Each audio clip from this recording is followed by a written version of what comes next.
Welcome to the Harrison Boone podcast. We are live. Sitting here with Ben Abstacker. Am I pronouncing that correctly? That's correct, man. Good pronunciation there.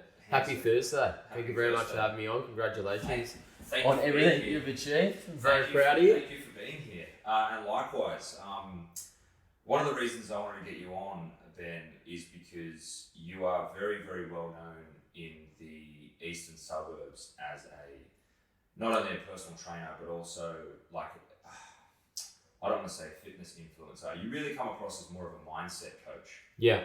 Yeah, and I feel like a lot of the stuff that I see on social media that you post for your clients' benefits, but also like the broader audience's benefit, is a lot on mindset, attacking the day. Yeah. I hear the word delicious from you 400 times a day. But everything's very positive. Yes. And very much structured around overcoming things that you probably otherwise wouldn't have thought were possible, right? That's exactly right. I believe like mindset's everything. You spend 24 hours a day in your head. You want to make sure it's a beautiful place to live. And for me to push out the positive vibes and influence is just my ripple effect of my way of giving back. You know, if you lift others up, you lift yourself up.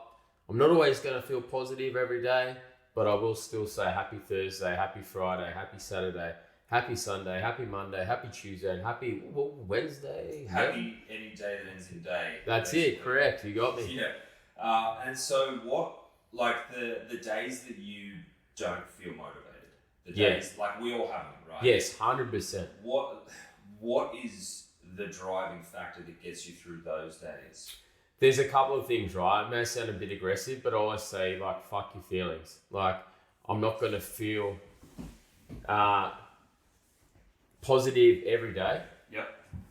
But what with that is, of the adage, like, things have to get done. Energy and motion. I'm not gonna sit there and feel sorry for myself when I'm not feeling my best. I accept there's bad days, character building days. And they're the days that actually make you feel, challenged.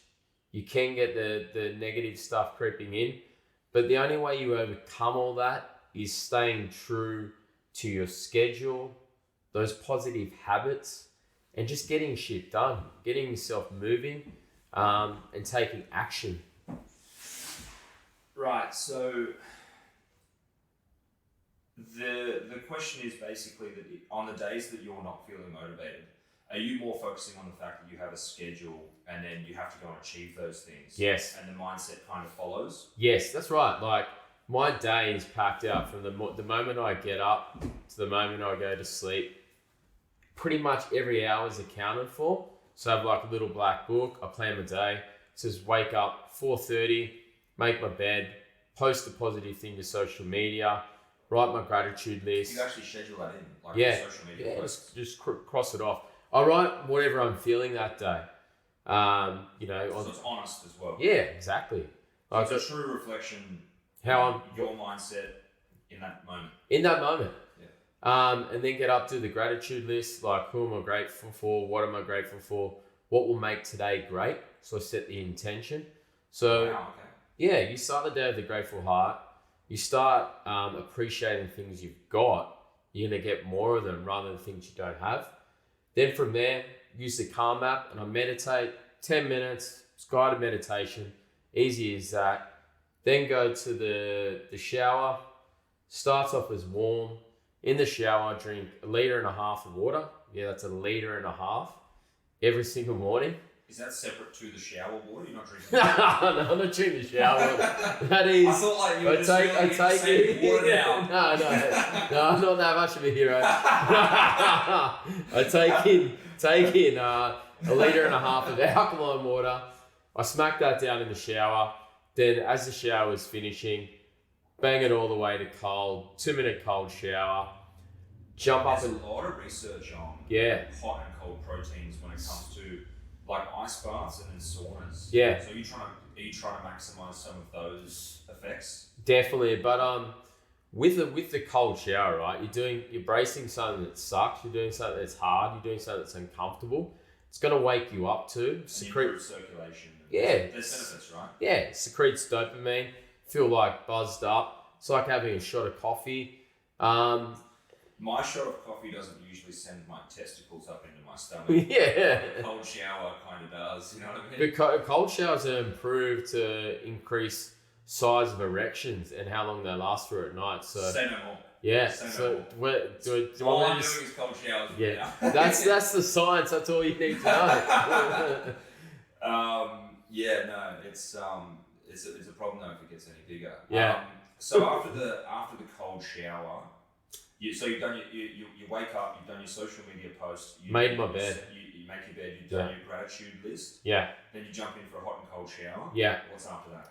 I play something positive. So I go to my phone, look up YouTube. There's like Mulligan Brothers, Law of Attraction, all these things where like about a 10-minute. So you believe in the law of attraction? Yeah, I 100%. So Law of Attraction. It's either got Goggins, Jocko, Greg Plitt, whoever, Oprah, like playing through the headphones, pumped up, listening to something positive, sets my mindset, sets my attention for the day. What time of the morning would it be now? If you're That's about 5:15. 5:15. So you've already been up for what, like half an hour? At this That's stage? right, yeah. So you get up at 4:30 4:30 every morning. every morning. Okay. And I've got my beautiful partner Gabby sleeping next to me. And I always roll over, say I love you, I'm grateful for you, I appreciate you. I'd actually do the same thing. Yeah. Yeah. Gina's like, leave me alone. Honestly, because I've been getting up. I've been getting up at 5 a.m. to go and do a 5K run. Oh, that's amazing. Everything is sore. Yeah. Like I've started a completely new type of training where I'm now doing boxing every evening. So I'll get up at 5 a.m. I'm not saying anything positive at 5 a.m. Okay. In fact, I have a very, very hard discussion with myself at 5 a.m. to put my running shoes on and then go and do a 5K run when my body feels like it's been hit by a truck. Yes. Right. And then, as after the alarm goes off, I sort of like get up and I'm like, if I don't do this, I'm bitching it, and I refuse to do that, right? Like, I just think, get up, you weak piece of shit. Like, get out the fucking door. Like, I actually should probably turn that into more of a positive conversation, but I'm quite hard on myself. Okay. Right? So I'm like, get up, don't fucking pussy this. Like, your opponent's probably already gotten up and done 10Ks. Yeah. You got to outwork him. Yeah, that's a good way of looking at it. Yeah, so then the alarm goes off, I roll over, I give Gina a kiss on the cheek, tell her that I love her, tell her, how grateful I am for her. So I kind of do that as well. And then I stare at the running shoes and I'm like, you fucking put these things on and you get out the door. Like, stop thinking about it. In fact, I read this, I don't know if I read it or if I heard it, but it was a mindset shift, and that is that instead of trying to talk yourself into it, you just say to yourself, this is what we do now. Yeah, and rather than I have to go for a run, I get to go for a run. You've got two fucking... Being grateful for the opportunity. Well, you've got two legs, right? Correct. That's such a powerful way. If you look at the fact you've got running shoes, it's safe to run on your street. Like some streets you can't even run on. You've got an able body to run. Yeah. You've got an opportunity where you can run, you can move your body. Once you start saying I get to rather than I have to, it's just the whole mindset shift. Wow. Okay. Yeah, that's very true. That's very true. And I hadn't looked at it that way, and that is there is so much to be grateful for. Oh, 100%. Maybe I should start with the gratitude list as well. Yeah, it's a beautiful thing. Get up and say thank you for all the things that I do have, and then go and do my morning exercise. But you got to also understand, if you're running 5K every day and you're training every day, the rule of thirds applies. So a third of the time, you're going to feel good, going to feel outstanding, going to want to train. The other third of the time, I'm going to feel okay. Just average, bit niggly, bit sore. The other third of the time, I'm going to feel like shit. Fucking hurting, every niggle, every bit of head noise, everything is telling you not to go for the run. But you accept those three different thirds or phases. And then when you don't feel like doing it, that's when you show up with your best self. So if you go, hang on a minute, this is just part of the journey and tomorrow will be better, then you've got a better chance of doing it. The human mind and the human body are a funny thing because through adversity, human beings tend to thrive. That's the only way we've shown to ourselves. Yeah, but the thing is, naturally, people are inclined to resist Comfort. adversity. We seek out comfort. It's such a strange dichotomy between the fact of what's good for us as opposed to what we enjoy. Comfort is a fucking drug. It's But we've got a beautiful opportunity to introduce controlled stress or adversity, where it's like, okay, we've got a really shitty hard thing we've got to overcome in our morning routine or training in the gym. Like the only way muscle grows is being broken down. Yes. Like broken down, right? Torn apart. Yeah. Torn apart, destroyed, and then it repairs itself. Humans, even stronger, right? Yeah, humans the only way we grow. Unfortunately, we've got to get fucking beaten down by life, torn apart, then we come back by rebuilding ourselves stronger. There's such a good way of thinking because if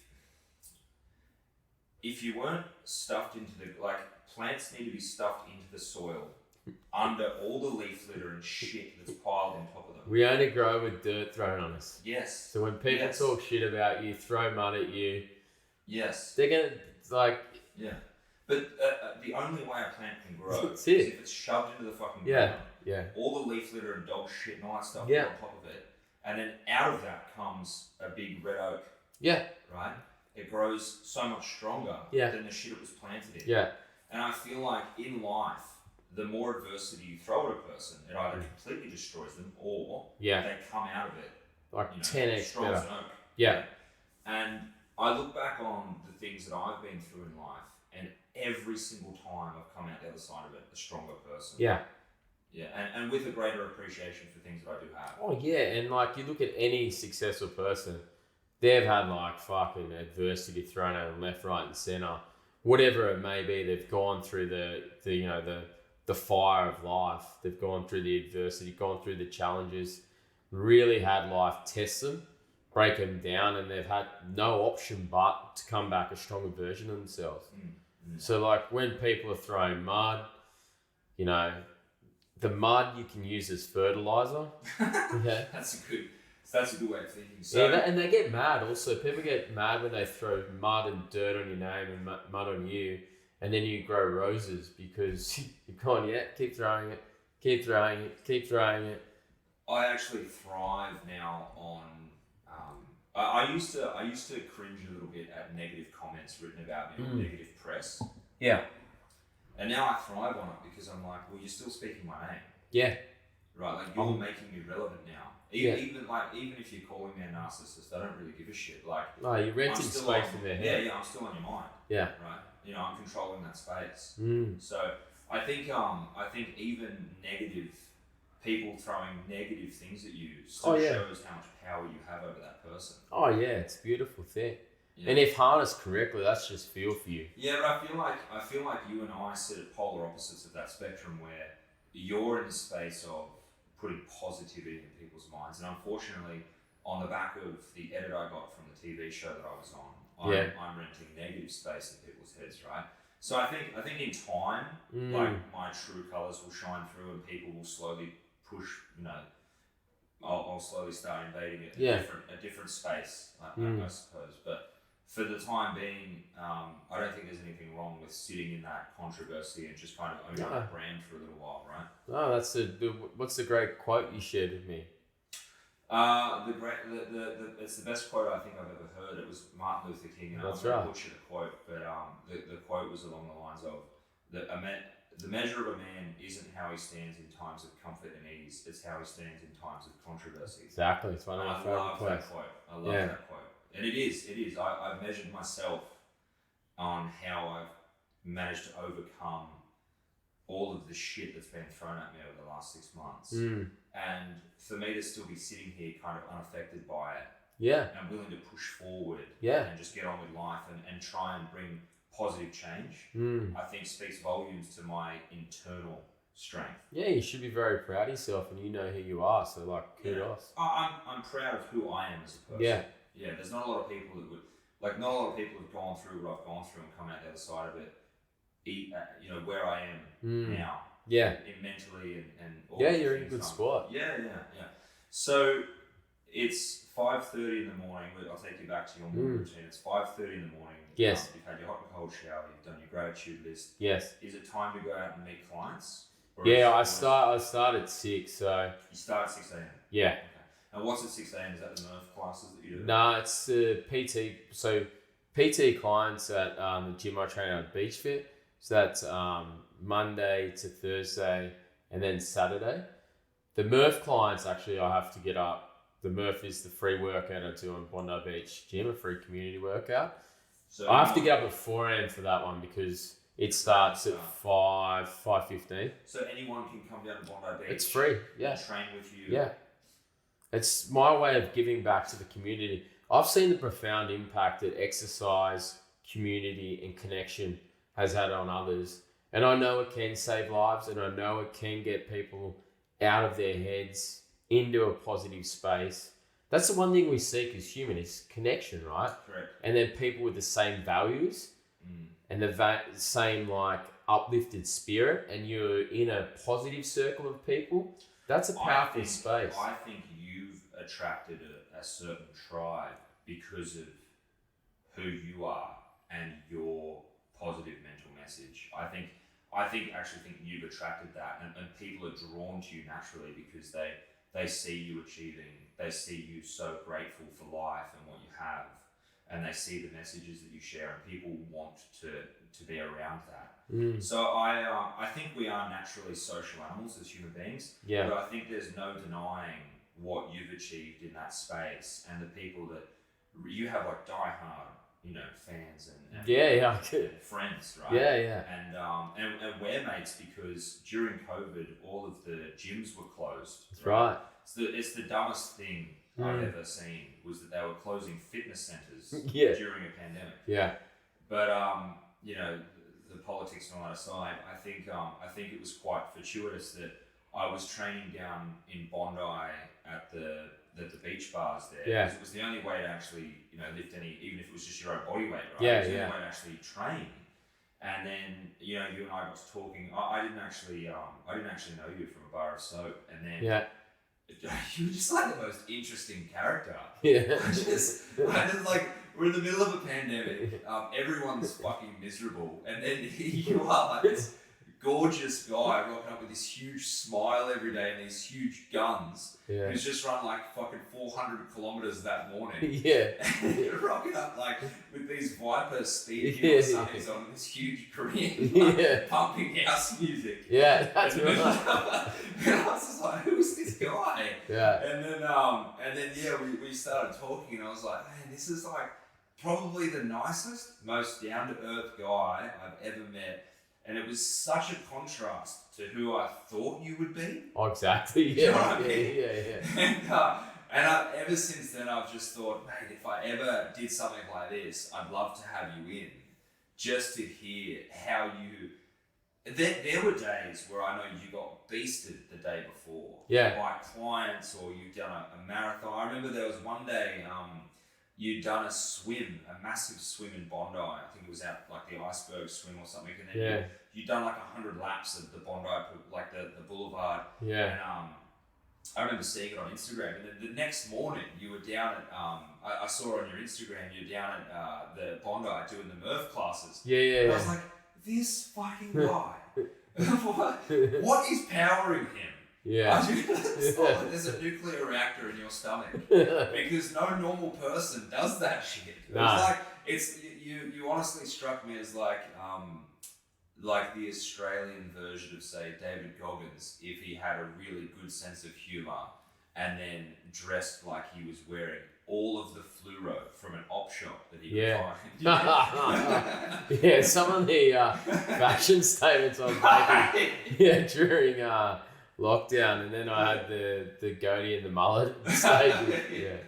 The look was pretty iconic. But yeah, it just got me interested, and I think you do that with a lot of people, because you are quite polarizing, but then so positive and so electric to be around I think that's why you've been credited with all of the people that seem to be drawn to you and follow what you're doing and really soak up those daily positive messages. Oh, thank you, brother. It means a lot. I really appreciate that. It's just an observation. So you do these Murph classes at 4 a.m, which are free for anyone listening. Yeah, that's right. Come down and join the classes. Yes. And then you take your PT clients at Beach Fit. Yes. Okay. And then how many hours a day would you roughly work normally? 10 hours a day. So Wow. yeah, I'll probably have my last client at 7 or 8.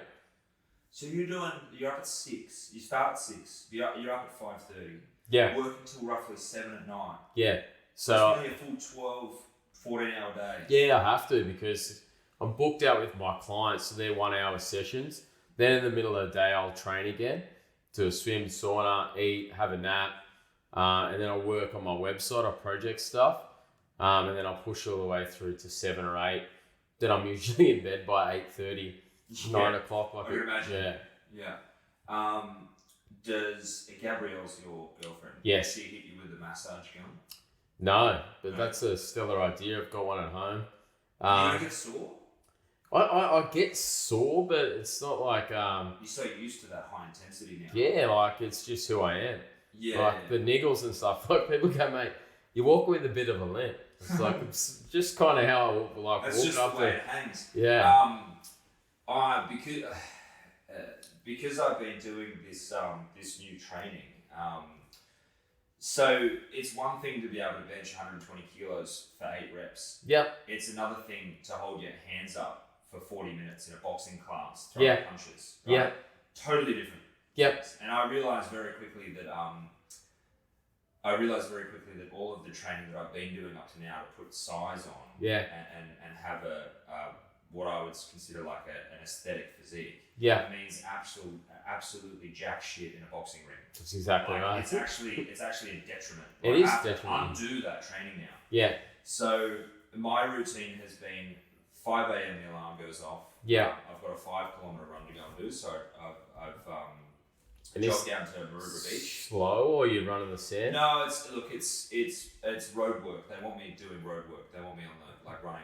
Yeah. Hard 5K. So run down to Maroubra Beach, look at the water, run home. Yeah. It's a pretty tough job. Like Yeah. I'm 100 kilos at the moment. Yeah. So moving that weight for 5 kilometers. I've takes been care there of me, before, mate. yeah. Well, again, like I've been training for size. Mm. I haven't been training for to be light and quick. Yeah. So now my body is shifting into cardiovascular fitness rather than I would say muscle atrophy fitness. Yeah. Yeah. You got the two systems, aerobic and aerobic. Correct. Yeah. So up at 5, do the 5K. Then I work an 8-hour day, sometimes 9-10 hours, depending on what the job is. Nice. Construction site, and then I leave work, come home, have a shower, usually a quick bite to eat, and then I'm going to the boxing gym for a 2-hour one-on-one boxing training with my coach. Yeah. Right? And I've got to tell you, when I get home, so I finish usually about 7:30. Like training starts at 5:30. Get home about 7:30, 8 o'clock. When I get home, because I'm new to the training. When I get home, I feel like I've been hit by a car. Yeah, Like that's a big day, man. Everything is Yeah. sore. Yeah. Everything's sore. And the other night I got home, and Gina and I over the weekend we'd been to JB Hi-Fi to get stuff to even for this podcast and then other things that we were there for. And there was a massage going on sale. And, we ended up getting it. And the other night I came home and I said, "Get the gun." She's like, "What do you mean?" She thought I wanted her to shoot me. Oh shit! Yeah, I was like, no. That's a yeah. And then she just sat there for about 20 minutes just pushing this massage gun into every spot on my body to try and just get blood flow into these. Like, I was in absolute agony. But the next day, the massage gun, like, it actually didn't feel too bad as opposed to the days before. Yeah, it so works. They do work. Yeah, they definitely. do work. I think, if nothing else, just to loosen up the muscle and get that blood flow through. And how many hours a night are you sleeping? Oh, I get a good, I would say, 6 to 8 hours, depending on what time I go to bed. Sometimes if I'm up till like 10:30, just because my body clock is sitting there, and then I'm up at 5, and I've got 6.5 hours sleep. Yeah. 6 hours sleep, roughly.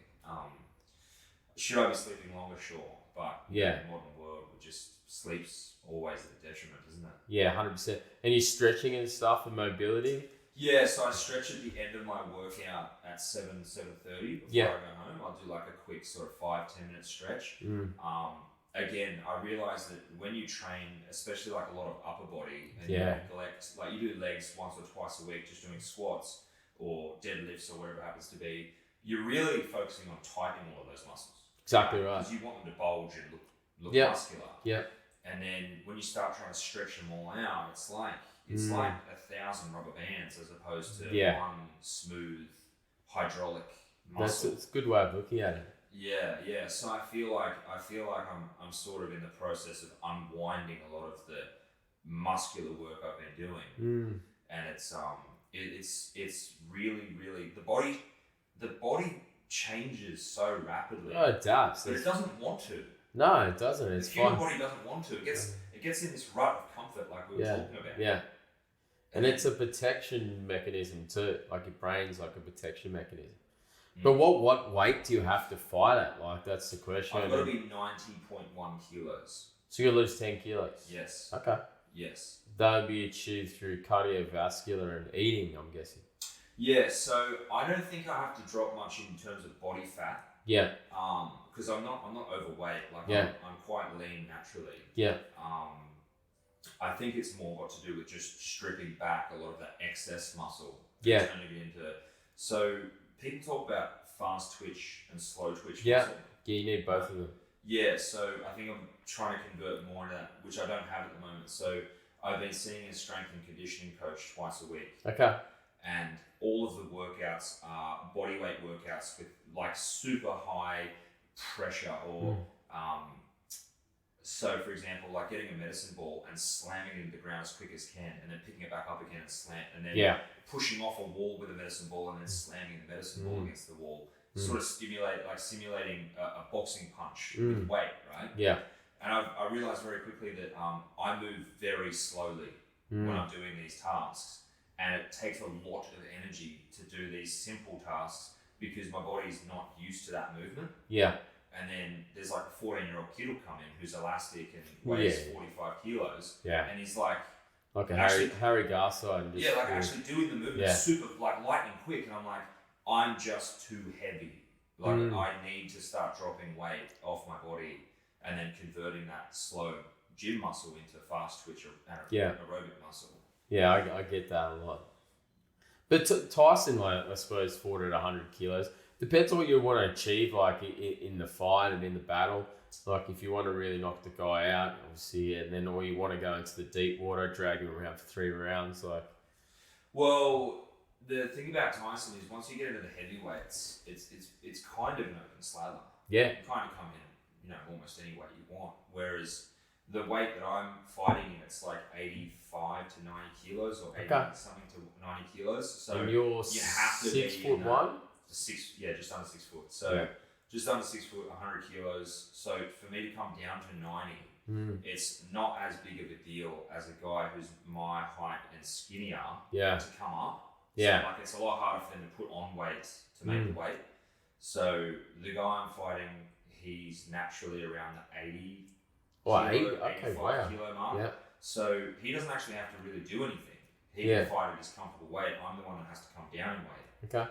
But the advantage of coming down in weight is I can do it by losing a lot of body fat and then naturally a bit of that excess muscle will drop off. So I'm not too worried. I know that I've got down to 87 before and I was really lean. I was probably... Shreddy Kruger, yeah. I was probably 6% body fat. Like abs had abs at that weight. So delicious. So I don't think it's going to be too much of a drama to cut back. No, we'll do it easy. Yeah. Chicken and broccoli for the next 4 months. Salacious, that one. What's your diet like? Are you because I know you've competed before. Yeah, I was competed since 2011. And now that you're not competing, are you a bit more gracious with your food? Depends what I'm doing. So like at the start of the year, I was doing a Murph workout every day for 90 days straight. So even if I was getting in the fuel, by the time the 90 days was over, I was at 6%, like a competition weight, like veins on abs and so forth. Now I've come off that 90-day challenge and a few hectic challenges, kind of just rebuilding for the next block. So you're up at 4 a.m. every day for 3 months. Yeah. Doing the Murphs. And Did a miss one. For people that don't know, what is a Murph challenge? Good question. So it's named after Michael Murphy, who was a Navy SEAL. Unfortunately, he was killed in action in Afghanistan whilst protecting his team. It's the ultimate story of where they're under heavy gunfire. He gets shot, takes a round, checks if his team's okay, charges forward. They tell him that they can't get coverage fire over to save him. Says, no worries, sir, and just keeps staunching forward while his team retreats out the back. So the workout... So he sacrificed himself. So yeah, ultimately, he had a family and everything. That's my definition of a hero. Heroes come in many forms, but that's one of them, right? Correct. So the Murphy is named after him. It's where you do a mile run. You can do it. I do it in a 10-kilo weight vest, and that's how you're meant to do it. But you can do it without the weight vest. So 1 mile run, 100 pull-ups. With the pull-ups, you can do them in 5s, 10s, 20s, whatever you need to do to get you 100. Then 200 push-ups. Then 300 bodyweight squats. And then you run another mile. So it's... and that's the completion of the circuit. So that's the completion of the workout. Your total, you'll do 2 miles, 100 pull-ups. Yeah. 300 squats. Yeah. And 200 push-ups. Yeah. I did that every day for 90 days. And were you doing any weight training on top of that? Yeah, 4 sessions a week. It was just a bro split, so I'd do like chest back Monday, legs on Wednesday, arms, shoulders Friday, and arms, shoulders again on Saturday. Yeah, arms, shoulders are important. Girls, girls. Yeah, definitely. What was the Murph challenge like after you did legs the day before? Horrible. So like trying to run in a weight vest after training legs and like cooking yourself, because I train my legs with one of my clients, so I can't be a bitch in the gym with him. I need to set the intensity and energy. I need to throw like the plates on and really have a crack. Otherwise, people don't want to train with you. Like, you just all talk. You can't actually walk it. But I'm the guy who leads by example. If I'm going to say I'm going to send it, I'll send the weight. Send it express. Yeah.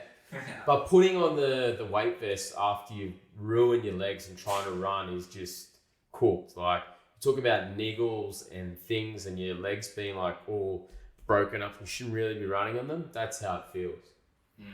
And then you've got compound interest. You're doing that for 90 days straight. Yeah, I think that one of the biggest things must have been trying not to get an injury during that time. Yeah. Did you have anything that popped up over the 9 days? Just like little niggles. Like it'd be like a bit of like, I've had 4 knee reconstruction, so a little bit of like pain in the knee. Might get like a bit of a cooked shoulder. Might get the hands hurting.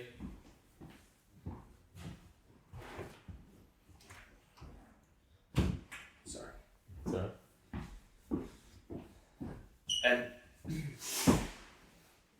And then does it become about managing Load and managing when to go hard and fast on your workouts. Also, the other interesting thing I was doing most of those workouts before work because that's what I'm getting in. But we had a really hot part of the summer, right? So January, February were really hot. There was some cooked days over 40. I would wait for the temperature gauge to go to 38, 39, 40. And I'd want to be the only guy out there training in that crazy fucking heat in a weight vest while everyone else was like in the air conditioning or on the beach looking at me going, what the fuck is this going on? In the middle of the day in summer. In the middle of the day, 38 degree heat, like people stop me like, what are you doing? Like this is dangerous. But the mindset I want to create is like, I'm going to seek uncomfortable. I'm going to go towards everything that people don't even think of doing. Like, fuck that. That's like going to cook you. Then when you're like on the push-ups, your hands are hurting. When you're on your knees, they're burning. It was just a crazy challenge. And then some other days I was running in the middle of the rain. Like it was beautiful. So there's something really beautiful about pushing through pain. Oh yeah. Yeah. Yeah. And pain equals progress. Yeah. I've always turned to fitness when something's not going well in my life. Oh yeah. It seems to be for me like a real, I don't know why, but then I also will seek out uncomfortable. Yeah. I will also seek out pain as a form of, I think it might just be a distraction. Well, yeah, and it's meditation too. It's ultimate feedback loop. It's the only way you progress too. Like pain is pleasure and progress all in one. I found when my ex and I broke up, I found myself, for whatever reason, grief just seems to, it affects me where I get like quite bad insomnia, like I can't sleep. Okay, yeah. That's because you got like obviously head noise. You replaying the feedback loop. Yeah, I think so. Yeah, but for whatever reason, just the way that it affects me is I get really bad insomnia, and then I'm already up in the middle of the night for no reason. So then I'll just put on some running shoes and take the dog for a run. Oh shit. And then I'll do like 2 or 3 kilometers, and then see if I'm still not tired, and Wow. then do another one, and then just try and tire the body out so the mind will follow, because I feel like my body's not waking up, my mind is. Yeah, wow. So it's just about trying to mentally fatigue. Or another thing I found is reading. If I read, like say I wake up at midnight for no reason, I'm like wide awake. I'll start reading like any book that I can find. I was reading one at the moment called I have to think about it. The cover, the history of everything, and it's like goes from the Big Bang to modern times. Oh wow. And if I read that, I find I get very sleepy very quick, because it's like a lot of information, quite dry as well. Like it's going through dinosaurs and all that sort of stuff. How thick's the book? Like it's not actually that thick. Okay. It's quite condensed. I think it's like the very big highlight reel of history. But I find if I start reading that, I get quite tired quite quickly. Or any book really. Sebastian Junger's book on war. Over in the Middle East, he followed a platoon of guys. It was really interesting as well. I read that on my phone, and then so I put it on airplane mode so I'm not getting notifications, and then I'll read that, and even just 3 or 4 pages of that, even though it's a great book, it just for some reason it's melodic, and then I'm asleep. I found in life, quite a big turn to fitness whenever something's not going right. Yeah. Especially in relationships, I found as well. Have you ever used that as an outlet? Oh, definitely. Like I haven't always been this ripped, happy guy that you see right now, and I haven't always been in shape. I used to be a chubby, overweight, fat, depressed party boy. I don't believe it. Yeah, no, I could show you photos. I actually was. So I went through that classic like hero's journey. Like I was lean and ripped when I was younger. Got to university. All I was doing was just drinking, eating kebabs, heaps of bad habits. Found myself. That's a bad habit. Yeah, so it's a positive habit too. This for me. Yeah, sorry. But yeah, I quickly stacked on the weight and found myself overweight and depressed and in a series of bad habits and a bit of a rut. But then found the gym. What was the catalyst for finding the gym? Well, they say every good story starts with a girl, and so does mine. So one night at a university bar, after about 5 rum and cokes and 3 tequila shots, I noticed that you're feeling it. I can feel it, yeah. The girl I liked, I thought she liked me too for my personality, was at the bar. Now, a few people are cotton on to what I was going to do. Music is loud. People behind the bar understand and see what's going on. They turn down the music. I walk over. No. I walk over and I'm like, go. Would you like to go out with me? And I don't stutter or mumble. And she stood up. She's like, I'd never date a fat, useless shit like you. And just boom, like fucking Hardy's just got stomped on. felt about this big. People didn't know whether to laugh, cry, fucking what the fuck just happened to this guy. I was like, that's fucking brutal. Yeah, it was brutal. Yeah. But it was the best thing that ever happened to me. Walk outside the bar, walk back to my college, walk past the news agency, see a Men's Health magazine cover with a guy smiling on the beach with six-pack abs. It's like, I bet you that motherfucker never had that happen to him. Next day, get the magazine, get his workout routine. I'm in the gym. Don't even know what I'm fucking doing. Can't even bench press the bar, but I'm just fucking burning. Like this fuel, this thing that was just set off in my brain just to prove someone wrong and prove myself right. Showed up to the gym every single day for a year. Got in pretty good shape. Then I just started asking guys who are big like yourself, bigger than me, like, fuck, man, what do you do with this? Can I join you for a training session? Reading all the bodybuilding forums, buying all the fitness magazines, keep training, get the six-pack abs. Still young at the time, so then I start training for festivals, ripped up. Doing the Zid circuit, they call it. Well, that's where my nickname actually comes from, is Abstacker. Yeah, really? Stack. Yeah. Okay. Training for Stereosonic, Future Music Festival, all those things, like loving life. Training hard. I actually didn't do the gear. Always doing an Anavar rep. No, I didn't. I actually stayed. I didn't touch any gear. No. Nothing. I was natty the whole way through. I wasn't like a huge big guy. I was just in great shape. So an actual natty, not like a train natty. Yes, exactly right. There's a lot of train natty out there these days. No, definitely full natty. For people that don't know what I'm referring to, it's trenbolone and testosterone. All the steroids. All the good stuff. Yeah. So basically, you did all of this to prove that you weren't a fat shit to a girl. But in the process, I fell in love with that. I fell in love with the training. I fell in love with the health. I fell in love with how it made me look, how it made me feel. Basically, if you look good, feel good, you do good. And the crazy thing of this story is I bumped into that girl 4 years later at Future Music Festival. I had a big set of sunglasses on. So she didn't know who you were? Didn't know who it was. She was kind of bumped into me, looked at me, he's like, fuck, you're hot, can I get a photo? I was like, oh, this cannot be true. I pulled down the sunglasses, recognized me. She's like, shit, seeing a ghost. I give her a hug, a big hug, and I just said, look, thanks for fucking changing my life.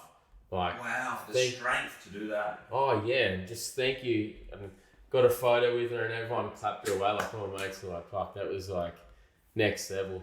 But I was never... When you saw her again, were you nervous? Nah, you went back to that guy at the bar? Nah, I was confident. Yeah, I was confident. Wow. Yeah, no. That's amazing. Yeah, I definitely was confident. See, having a six-pack gives you some sort of a bulletproof personality in some ways. It does in some ways. However, it makes you insecure in others. Yes. Because you're always comparing yourself to the next guy. Yeah. Once you get to that level. Yeah. Because when you're starting out, you're really comparing yourself to everyone. You're like, or even mostly yourself. You're like, I know I can do better. Yeah. Right? You're comparing yourself to yourself and everyone else. Like, I know I can do better than what I've set for myself so far. Yeah. Once you get to the level where you wanted to get to, and you look the way you wanted to look, you start to get almost a body dysmorphia. You're like, I want to go to the next level. I want bigger muscles. I want more shredded abs. It really, once you start to achieve what you thought you wanted to achieve, I always find that it's the next thing. It's not good enough anymore. The best thing around that, because when I was competing on stage, competing against 60 guys, 2011, 2012, then I was Australian champion 2013, 14 and 18. Wow.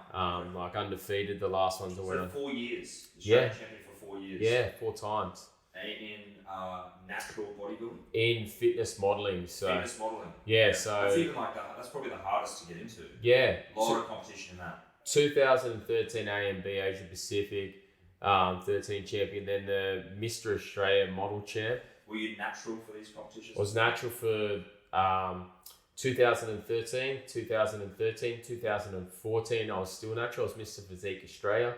Then went to the WBFF in 2018 and went to the dark side. Used a cycle of steroids for my first ever time. What did you take? Whatever my coach told me. I didn't have any fucking idea what it was, how to do it. I was natural. Next minute, you're jabbing yourself in the butt twice a week. Well, I didn't. I had to get my mate to do it because. Oh, did you? Yeah. Now the coach said like, "Here's your cycle," and I was like, "Fuck, what does this even mean? Yeah, like, what are these numbers? What?" He's basically giving you a shopping list to a pharmacy. Yeah, right? yeah, and then it's like with like the pin and the milligrams, like pin. What's he going at? Like, no idea. I was so oblivious to what was going on. And then I had to get my mate to stick the nail in my butt, like fucking hell. And then it was away, you know. I do the full. How did you find? Because obviously there's a lag between when you start taking the juice and when it starts to kick in. It's usually 4 to 6 weeks. Yeah. Once that kicked in, I don't know what your cycle was, but once that kicked in, how did you feel? I felt like Superman. The cycle was test, EQ, and Mastron. Okay. Yeah. Yeah. So it's a bulking cycle. Yeah, so I put on a whole heap of muscle mass, crazy strong. Didn't overdo it, like I didn't go stupid or abusing it.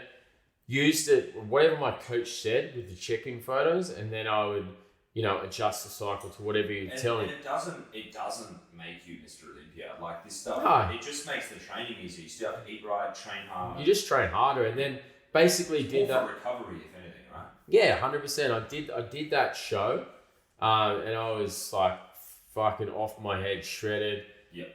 Won my pro card, became a professional in that, and then jumped off it. Like I was already a pro, didn't do it again. Then qualified for the Worlds in the Bahamas. Went back to my coach, and we did another cycle. Did you try any other? Yeah, because my coach got me on a bulking one, so I bulked up like 100 and. Was it you still on mast and the test? No, they put me on tren and test. Tren and test. Yeah. That's the good stuff. Yeah. Bulked me up to basically 110 to 113 kilos. And then I had to shred down to 88 for the Worlds. 40 kilos. Yeah. 40 kilos. Yeah, it was crazy.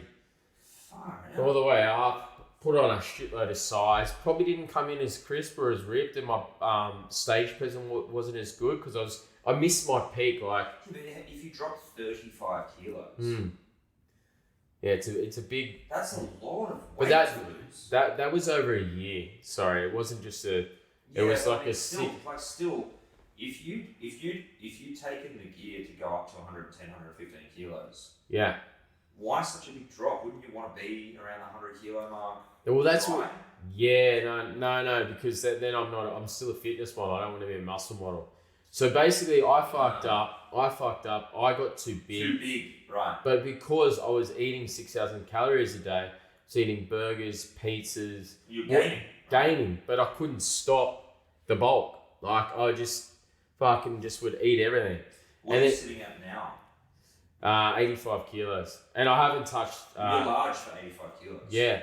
Quite a big guy. You hold a lot of that muscle. Yeah, hold a lot of muscle mass. And after that show was finished, didn't touch it again. Well, I imagine that would have been quite an ordeal to lose 35 kilos. Yeah, it was fucking... It was a lot of stress on the body. The last 5 or 6 kilos could arguably have been carbs at water weight.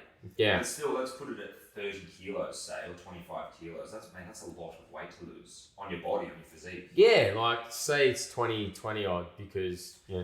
Because then you'd be losing, I doubt you would have been overweight. So let's even split that again. You've lost 10 kilos of muscle and 10 kilos of fat. That's a lot on the human frame of weight to lose for a show. Yeah. It's almost like you put yourself at a disadvantage for that. So when you came in at 80 kilos, 88 kilos, yeah, did you win that one or not? No, I didn't win. Because I to my own feedback and detriment, I went up too far with the bulk. Yeah. Stupidly gained too much mass. I played the mass game. I wanted to be the biggest guy on stage. But the year before when I won, I was the most shredded. Like, I've got to get the mind right with what I need to do. And then it comes back to what I was saying before, is you get that sort of body dysmorphia where you want to be the largest and most shredded. Yeah. Quite often don't go hand in hand. And then, but the next, on the show day, I didn't look, like I looked good. Like I was got the first call outs to maybe the top 3 or 4 in the world in the morning. Evening show, butchered my posing, washed out a bit, didn't look as good. And I'm best against... Taken on water and done a few things that maybe I shouldn't have. Yeah. Had a bit of pre-workout, flattened out, softened out a bit, didn't carb up enough. And I was against guys that were like my screensaver and I idolised. Now I'm like... competing with them. You know, I'm on stage getting called out against them. Wow. How did that feel? It was crazy. It was a bit surreal. So I feel like, man, you like... gotta remember though, like, not winning. Yeah. But being in that room Yeah. is the achievement. Being in that room is the achievement. Yeah, bro. yeah. That was the achievement. And then after the show, looking back, and then the next day for my photo shoot, I went out, I ate fucking pizza, buffet, had fucking Fireball, vodka, whatever to drink after the show to celebrate. And the next day I was just fucking shredded. Like if I jumped on stage. Yeah. So maybe like my own feedback would have been not bulk as far, miss the peak, do a couple things different leading in, and not have so much weight to lose before a show. I've always said that competitive bodybuilders look best the next day after Yeah. they've had a bunch of carbs, eaten all I sugar. looked fucking... Yeah, that's when the muscle bellies start to I swell was... back out. Yeah. The veins are all popping. Yeah. I think the pros, like the Mr. Olympias and stuff, I think they're a bit more onto that these days. Yeah. And they come in very full. Yeah. You know, and not a lot of water on them, but they coming in very full. So I think they've cottoned on to the fact that you tend to look best the next day after you've done all that, sort of dropped all that water, only had carbs, like you've really dried out, and then you still keep the carbs up and then start water loading again. It just fills you all back out. Yeah. But you still don't look bloated or like the water doesn't quite cover everything. Like, Yeah. I don't know if I'm articulating it properly, but it's No, you you are. still look dry, but you're fuller. Yeah, The muscle needs to go. The water needs to go into the muscle, right? I hit that form 2018 correctly, like peak done, because I did the photo shoots the day before leading in. And plus I You flew. always want to be super dry for the photo shoots. And I flew from Australia to the Bahamas, and we were on a 42 overlay. Like we flew to Canada, flights got knocked back. So it's just a shit. Your body's a lot, hey. It was a shit show to get there. A lot of stress, a lot of water weight to knock off. But these are all great lessons, and like that was a great fucking stage of my life, and it was good to really like. But the process is what you're looking for there, right? Like who you become in that journey, the discipline, the meticulous version. See, everything that you've said today just keeps hitting home for me. The fact that you really thrive in uncomfortable situations. Yeah. Like dieting down, going without, still going to the gym, even though you're depleted. Like all of those things, people don't actually see what goes into a bodybuilding competition. No. I have never competed. Yeah. Right, but I have definitely done the things that people do to compete in order to look good without my shirt on. Yeah. Right? So I was a stripper for like 5 or 6 years. Yeah. And so that's almost like being in peak week for 5 or 6 years. Yeah, I always did the topless waiter. Yeah, I know you did, yeah. I was better at it. So the thing is, you're constantly dieting. You're constantly every exercising. weekend's a show. You're going without. Like, every weekend's a show. Yeah. Right? So, like I wouldn't say I've competed, but I've definitely done the things and I know the tricks to dry out. I know, like, if I don't have any water and I eat a bunch of carbs today, I'll be looking sick tomorrow. Like, that's just the way the human body works, right? Exactly. So I know the things, the tricks and the things to do in order to look a certain way. And so, like I'm with you. One thing I'm getting through, the message I'm getting through in everything that you've said is that you really do thrive in situations that other people really like. They run from that. They don't want to go without calories. Yeah. Like people don't want to get up and go to the gym. They don't. The last thing people want to do is get up at 4 a.m. and run 2 miles and do 300 squats and 200 push-ups. And so, I just feel like that you've built this real callus on your mind about this is just what I do. This is who I am. Like, Yeah. I don't question it. I don't bitch about it. I'm up and I'm just going to go and do it. Mm. And so I guess my question for you and really for the audience is how can someone starting out get into that groove? Like what because not everyone's going to get rejected at a bar by the girl they're into. And not everyone's going to take it as a positive either. They could just go back and have another fucking 20 drinks and stay in the same rut. And then and just think, fuck her, and then keep drinking. Most people do that. Yeah. Most people do that. Or you could go back and like try and get revenge and forget who you are in the process and so forth. But so you took it as a positive, and when you saw her again, it wasn't about being better than her. You actually thanked her. No, it's great. It's strength to do that. Yeah. Yeah. But that's like just being grateful for everything that happens to you. Like everything can be, that's a problem is really an opportunity. Like everything that happens to me, I look, how can I spin this into a positive or use it as like a way to my advantage, as fuel, motivation, or a lesson even? Yeah, I think that's the mindset difference between you and a lot of people is the fact that you're using it as positive fuel. Whereas a lot of people, myself included, really look at the obstacle and just go, fuck, I've got to overcome this. And just based on this conversation tomorrow when I wake up at 5 a.m, I'm going to be grateful for the fact that I can go for a run. Yeah. That I can exercise. Yeah. Like I'm actually going to look at that 5K run as it's great. An opportunity, like to enjoy the morning. Yeah. Get out there in the blistering cold and like it's a good thing. But like to answer the question about how could someone start with where they're at, it's just like start tomorrow. Tonight, write everything down that you want to do, right? Stick to a schedule and a routine and hold yourself accountable. Like write down, you don't have to do anything crazy, just say I'm going to move or exercise for 45 minutes. I'm going to get up half an hour earlier. I'm going to speak to my partner with love, integrity, no matter how I feel. I'm going to show up for my kids as my best version of myself. And I'm going to like opt for the salad and the vegetables rather than the fries. Rather than having the can of Coke, I'm going to grab the water.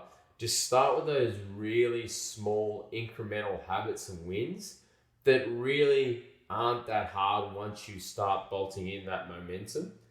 Then by changing the smaller habits, you can start focusing on the bigger habits, like focusing on just winning tomorrow, then the next day, add something. Okay, I'm going to do my gratitude list. You add that. By day 3, I'm going to move now for 55 minutes, building out like just these habits, this structure, this routine, and really placing a vote for that person you want to be. Because every day we place down a vote, who do we want to become? Like, do we want to be this guy or do we want to be this guy? Like, we've all got an opportunity. With that, stick to the schedule, stick to the routine, write things down, cross them off, have them in the calendar as non-negotiable when you're going to train, when you're going to eat, what time you're going to go to bed, and what time you're going to get up in the morning. And just seek out those hard things every day. And anyone can do that. Doesn't matter if you're broke, doesn't matter where you're at. Tomorrow's a new day, tomorrow's an opportunity. And we all have the courage to transform and bounce back. We all get the same 24 hours in the day. We do. Right? So would you have any advice for maximising your time in order to fit the fitness in? Yeah. We've got to make it as a non-negotiable, right? So no one fucks with my hour of working out. Like no calendar gets booked in it. No one can jump on top of that. That's a non-negotiable. That's my time. That's for me. That's my time where I can put the headphones on or I'm not listening to music and I can just be myself, my thoughts and the iron.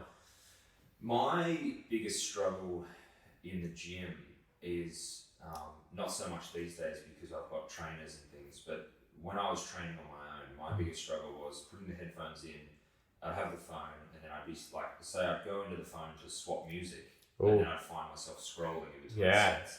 And then a minute's rest or 2 minutes rest turns into 6 minutes rest because I'm on Facebook now and I'm replying to someone. And like the distractions. Yeah. Social media is like the biggest distraction. Or my girlfriend will text me, or my friends or my family will text me, and then I'm replying to a text message. Well, maybe you can't train with the music, and you've got to put the phone in the locker.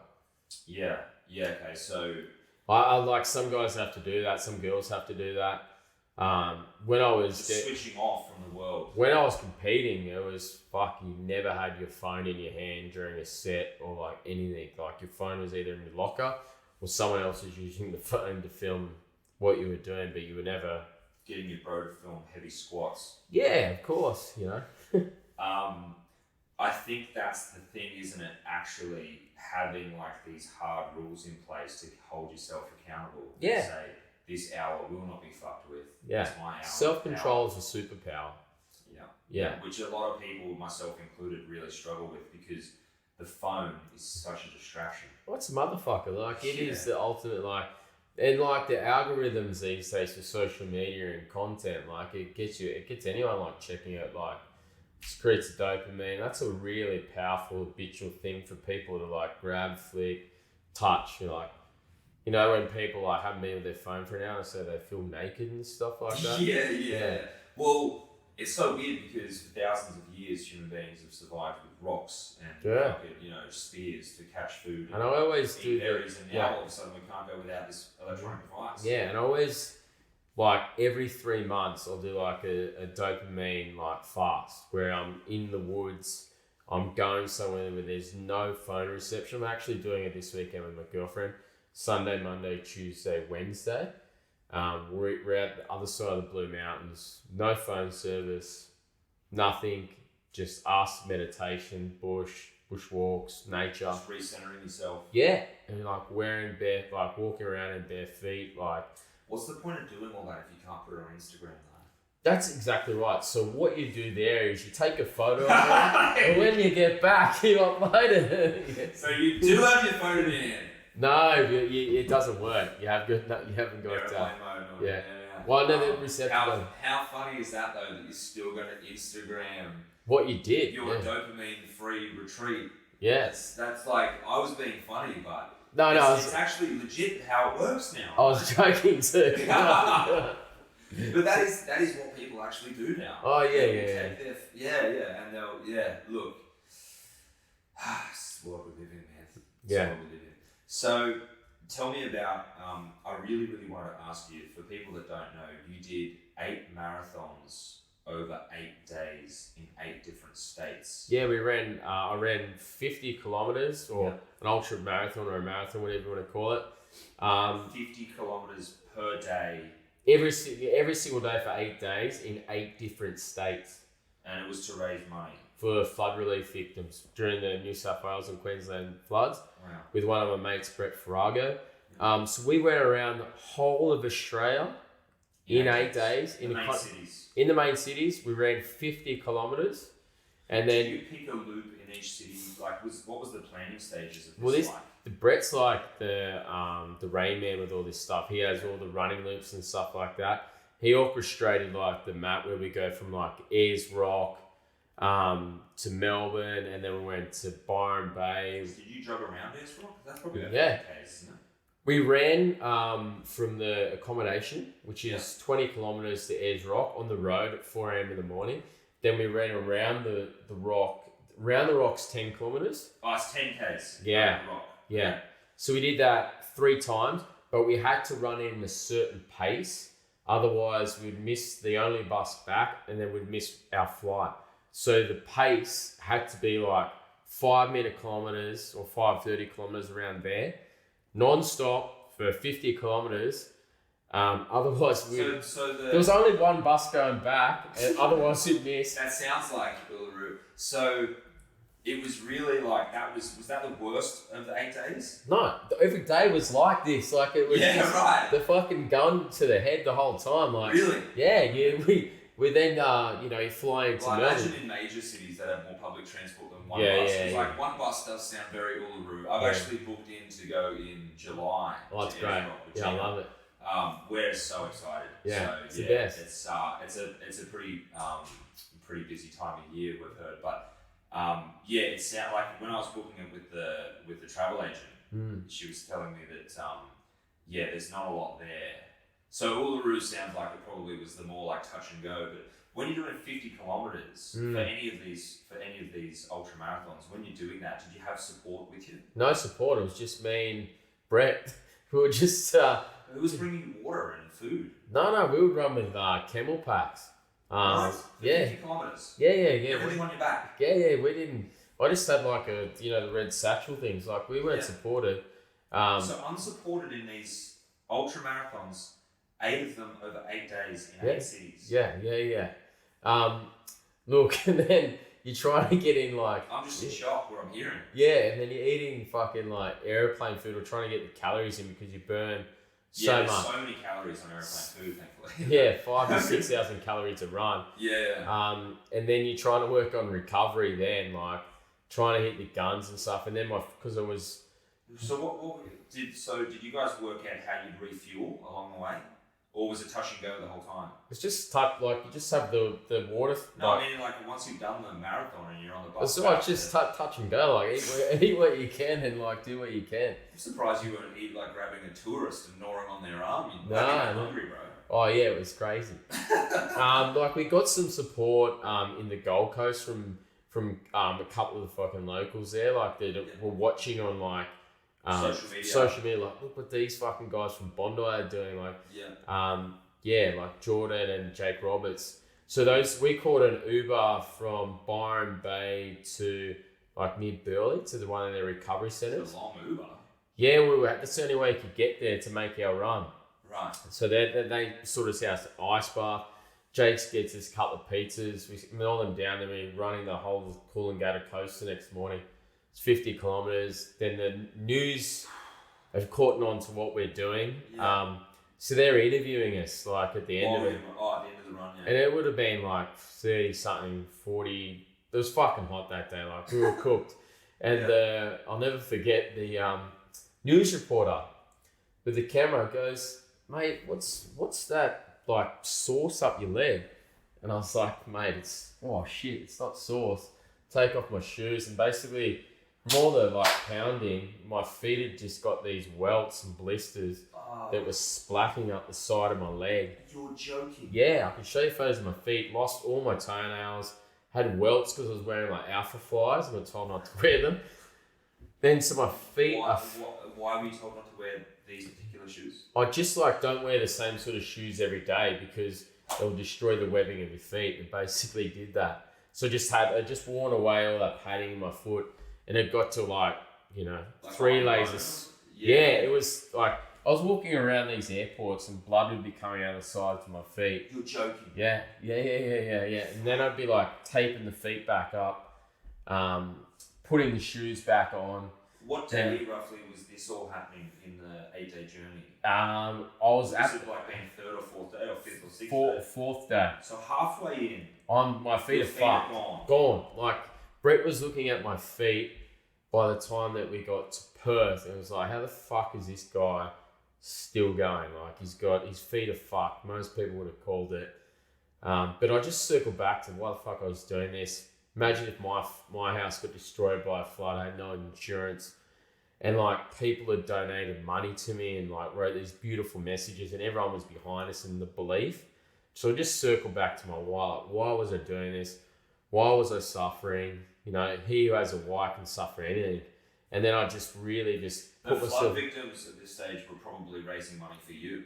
Yeah, for my feet. Yeah. But it was... Poor guy, look what he's dealing with. Yeah, it was cooked. Yeah, so you're in airports, there's blood. So what were you... So you tape your feet up? Just tape my feet up and like... I'm sure that's all right while you're walking. Like when the body's moving, it's okay. Then you'd sit down and then you get on a flight and then the next day you're in get up again, right? You're in a flight like in economy. You're in economy. Confined to the seat. Yeah, and you just like you. So where were you sleeping? Oh, we were sleeping in hotel rooms. Yep.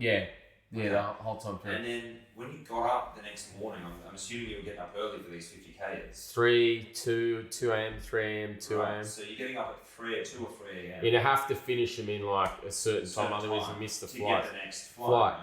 Yeah. So you're getting up at 2, 3 a.m. You're strung out by this point. You're days in. You're not getting any sleep. Your feet are fucked. Yeah. Right? What's happening at 2 a.m.? Are you bandaging your feet up? Taping up my feet. Yeah, taping up my feet. Like, for the day? Yeah. To try and get your feet through the day? Spraying like the antiseptic cream, like rubbing all the cream, putting on like all the... Fuck, wouldn't it? Yeah, like everything's stinging.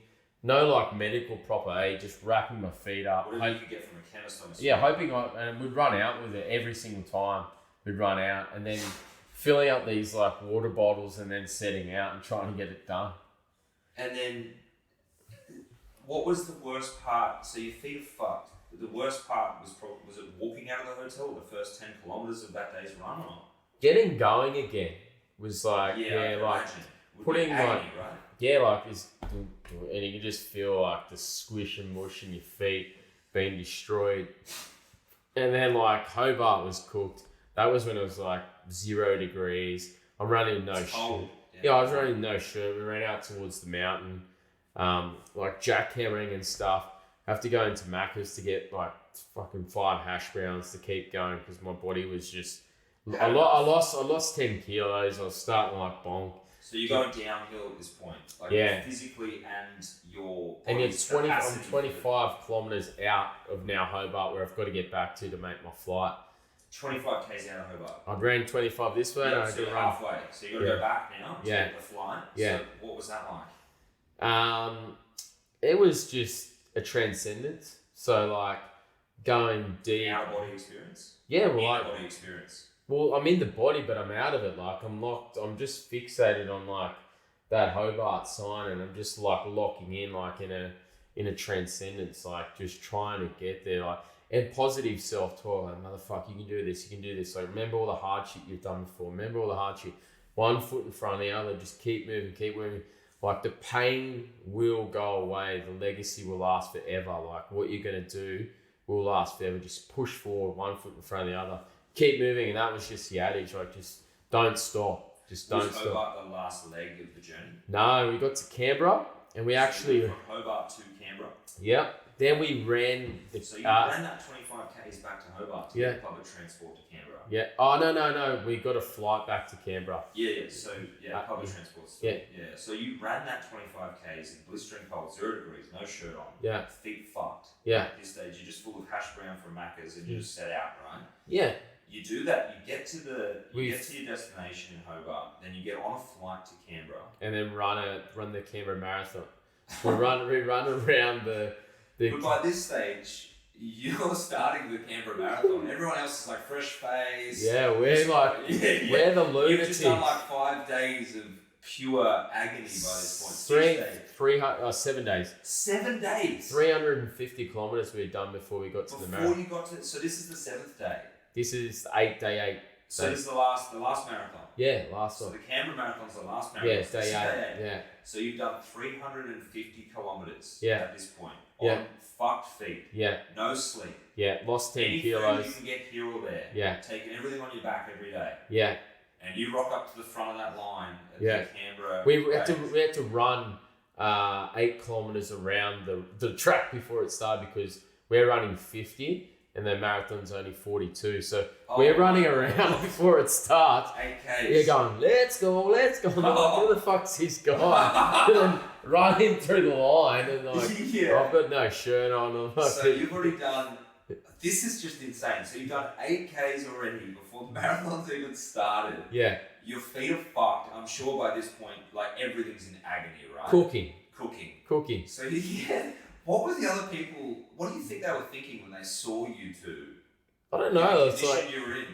That people were like either inspired, in awe, or like, how the fuck is what is this? Yeah, exactly. Like, who's like this specimen? Yeah, like, where do they come from? How can they do that? But don't know. Like, if you put yourself in the position where it's do or die, you've got to succeed, and you do it with a mate, and then you do something for others. I think you can almost do anything.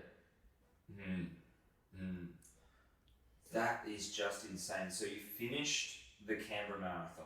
Yeah. And I'm sure was that the hardest race? Was the Canberra Marathon? That was my PB. That was those were best. I ran the fastest time on fucked feet. On day 8, yeah. I just sent it. I was like, fuck this. Yeah. In so much pain. it can't get any worse.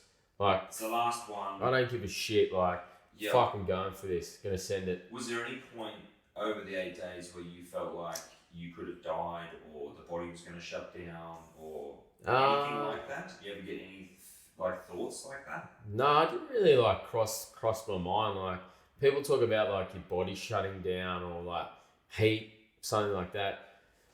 Don't know. Like, was just uncomfortable from like lack of sleep and lost 10 kilos. You were just so laser focused. Yeah, so much adrenaline, so focused, so grateful that I could run. Like, one of the runs, I did the whole gratitude speech. Like, man, be lucky you got fucking feet. Be lucky you got 2 legs. Be lucky, and then I just kept rolling it around.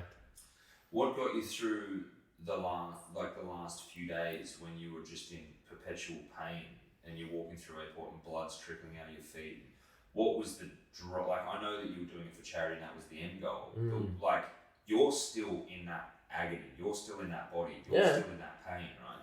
What's getting you through that as you're getting on shuttle buses and fucking aeroplanes? Just like the legacy, like, who the fuck would still be going? Like, you're a badass motherfucker. Like, oh, definitely. Just the belief and the I don't know, just like the self-confidence and the trajectory that would put me on, like, for other things in life if I can get through this. And then just give myself no option, like, it's got to be done. Do you think that 8 days changed your life? Well, yeah, it fought, like, during that 8 days, I never really thought I'd fall in love with the process of running and the running community. But yeah, like, after that, I was like, fuck, that's fucking running is awesome. Doing hard things is great. But yeah, it put me on a fucking another trajectory after that. Like, once I did that, I was like, I can do anything, really, like, fucking come at me. And I had one of the best years ever because I'd gone from like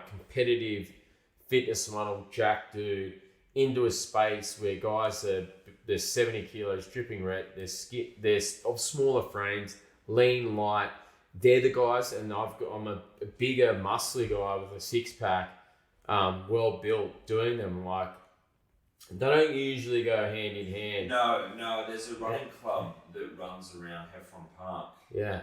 And none of those guys are jacked. No. They're all like my height. Some of them are a bit taller, some of them are a bit shorter.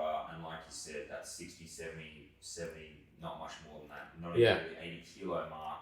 They're all kind of stick thin. And you can just tell, like, running club is their whole thing. Yeah. Right?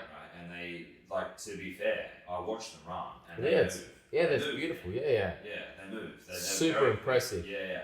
So for you don't move. You're a big, heavy guy. Yeah. So it's even more inspiring to hear that you're in that space and performing. Yeah, and that's what excites me. Because you got to think, like, if they're 70 kilos and you're 80 whatever, in the mid 80s, late 80s, whatever it is. Yeah. You're carrying an extra 10, possibly 15, possibly even 20 kilos more than these guys. Yeah. That's a lot of weight. Yeah. Like, I doubt that if you got these skinny guys and you put a 20 kilo weight vest on them, they'd be able to move it for 50 kilometers every day for 8 days. No. Like, so what you've done is just incredible. Thank you. And then to do it with your feet all jacked up. Yeah. And you're in the heat one day and the cold the next. And mate, I can't actually believe what I'm hearing. Yeah. It's the most incredible story. Oh, thank you. Yeah, you're welcome. So you get through that and then your feet were fucked. How long did it take for them to heal so you could even walk again? I went to work after Canberra. I had 1 day rest. Yep. And then I remember I was walking around my apartment and looking down. I left like blood stains and trickles all through the apartment. So the next day for PT, I had to go to work in slides, with just bandaged feet, like taped up. Did you see a doctor or anything like that? Didn't see a doctor, no. So was it just a matter of the skin healing? It was just all the skin healing, giving it time. Probably took... were all your nails gone? All my toenails are gone. Every single one? Yeah, it took 4... Is that common? Yeah, it took 4 weeks before I could get back to running. Or for like 4 weeks? I took 4 weeks off running. Okay, and then is that pretty common for your toenails to come off? I just think because the way my feet are built, like I got really fat, like hoofs, and they're also like very flat. Yeah. So the nails shock, and they rub a lot too. Yeah. So like whenever I do these crazy challenges, I always paint my nails before, so when the nails come off, it's quite comical. Like they'll be blue, yellow, whatever when I rip them off. Or Were you pulling them off as well?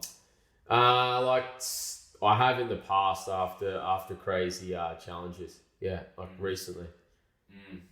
Disgusting. Inspiring, but gross. Thank you.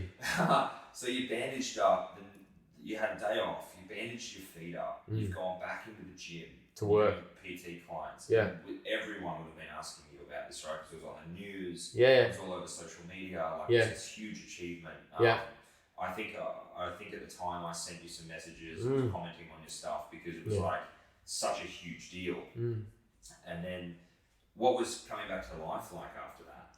Well, then you've got to like deal with the massive adrenaline secretion, And the dump.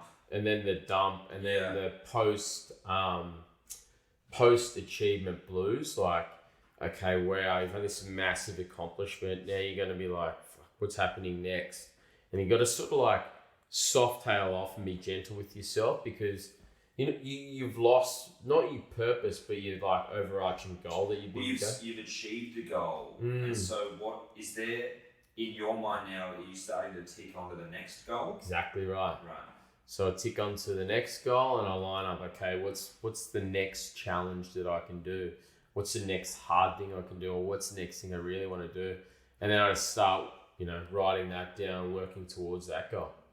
So walk me through then the next challenge you set. Was this the run for domestic violence? Was that the next challenge? No, we set a world record in the Murph space. So during September, I ran a initiative called Speak Up September, where we raise funds for fallen commandos to support their families and raise awareness for suicides in the Defence Force. Which are quite high, I believe. Yeah. Huge. You're more likely to die from suicide than you are at combat. Yeah. This is crazy, right? I looked at this statistic. I've heard that, yeah. I coach, and I've coached, and a lot of those commando boys are my mates.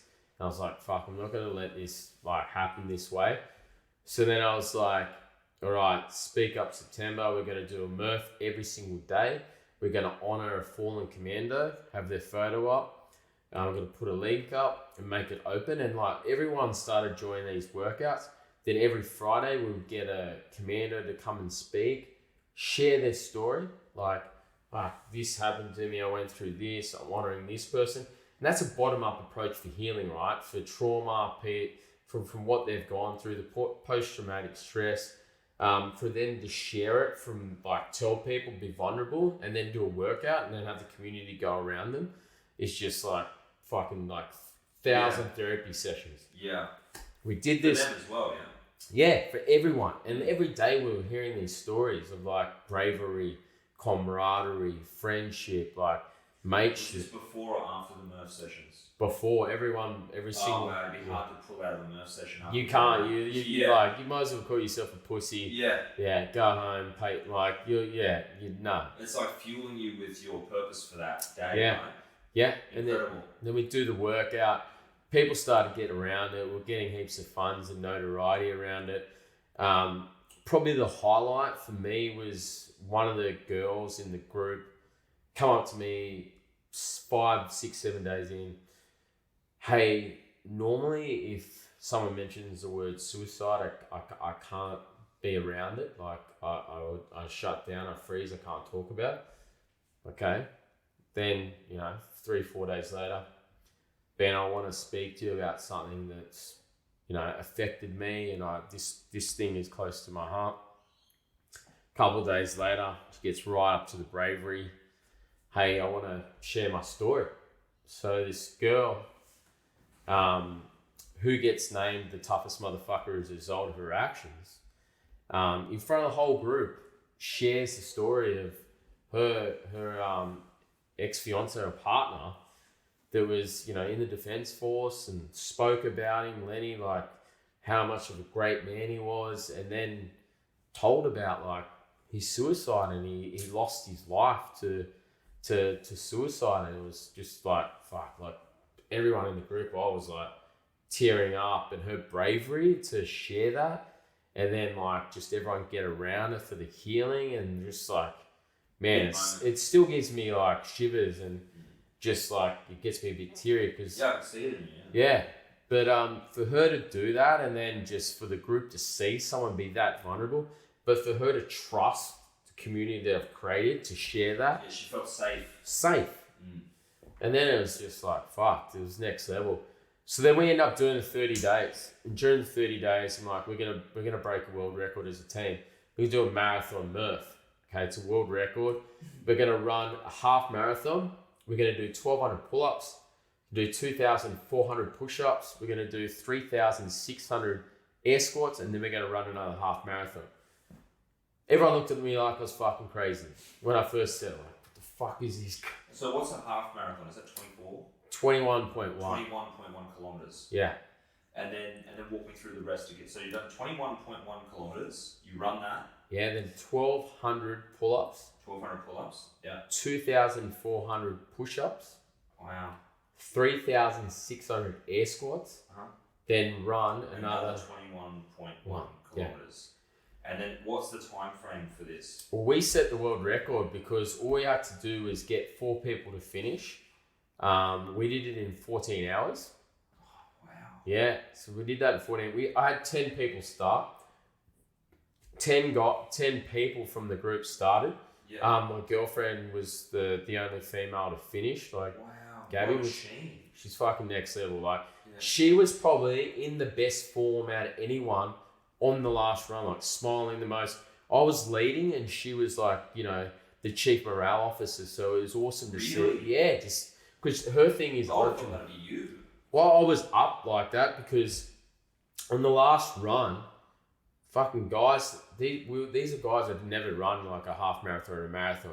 They were out on their feet, like doing the cross. Like, yeah, like gone, like out on their feet, jackhammering, fucking broken down bodies. So it was like, fuck this. We're all locking arms, and we're not leaving anyone behind. So we finished the last 2 laps of the promenade like it was locked. So no one could fall and drop off. And then we run it home. And it was just like... I said to you early on in the piece when you and Gabby got together, I said, I'm happy to see you happy.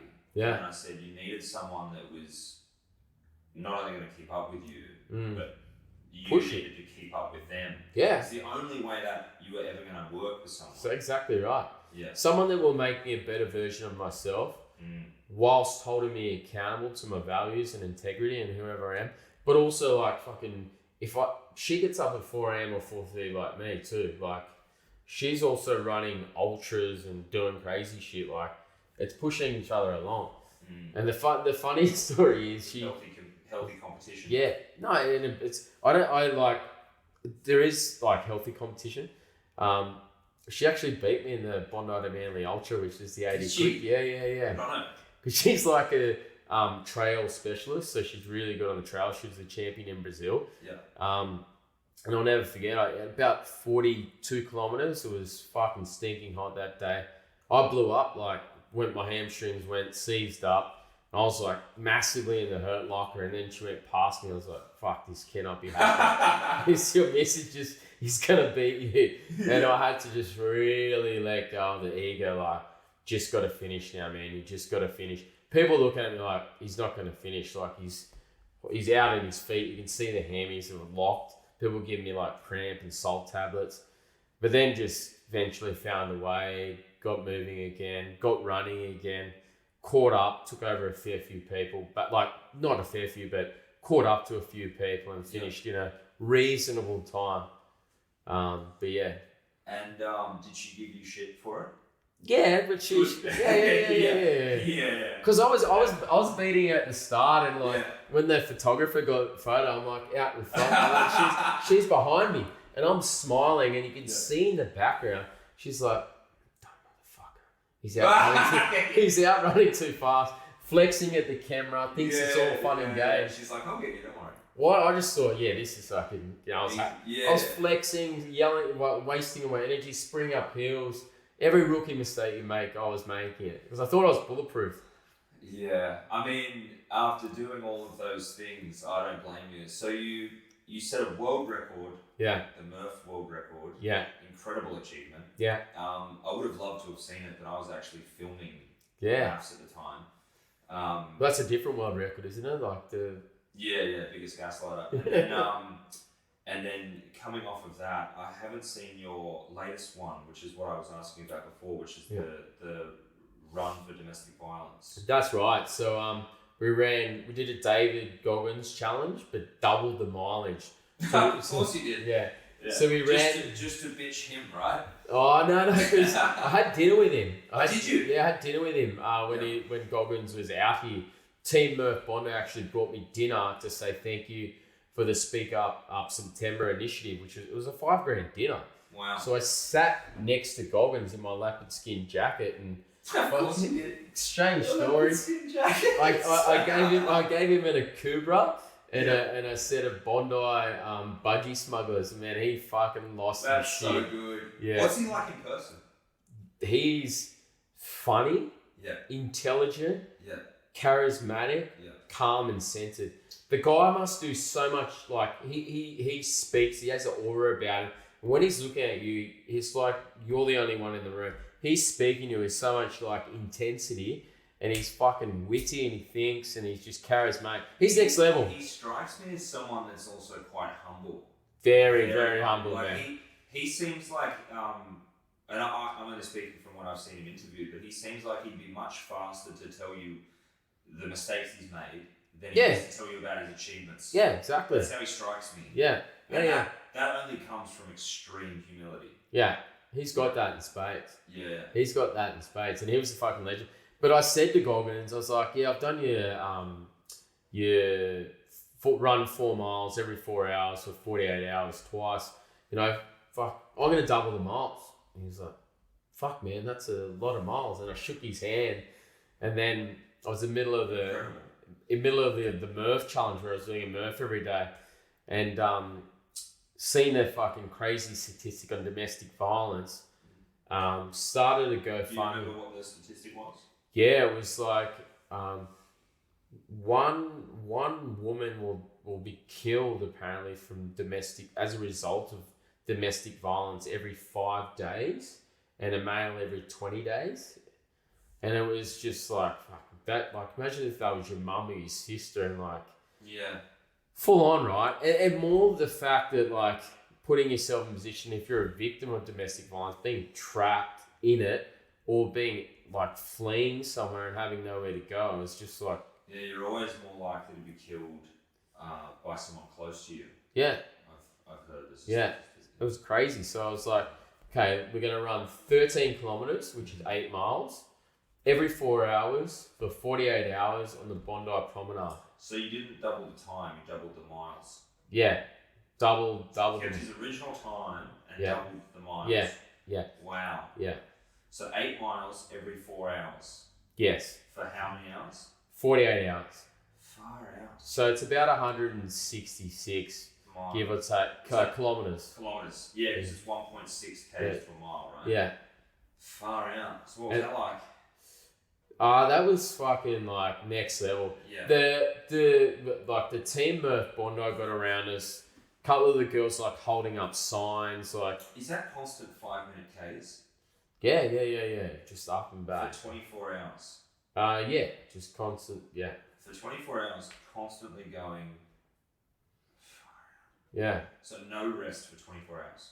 No, you've got like rest, but you're not really resting, if that makes sense, because you got the 48 hours where you like you run 13 kilometers, take your shoes off, get a photo, record it on your Garmin, get back to your apartment, take off your sweaty pants, eat some food, and then you might have like this, and then put the shoes back on, be back out there with the team and go again. Because different people... There are some small breaks in that 24 hours. I wouldn't really call it a break. You're more like fucking just talking to yourself, trying not to fall asleep, and trying to wake up for your alarm, and then trying to eat enough food. And then people are joining me for different sections of the run. Like, and 3 other people from Team Murph did it. Like, so my girlfriend did it again, Gabby. Rebecca Myers did it again. And another guy called, Delboy. Wow. The Crazy Irishman. And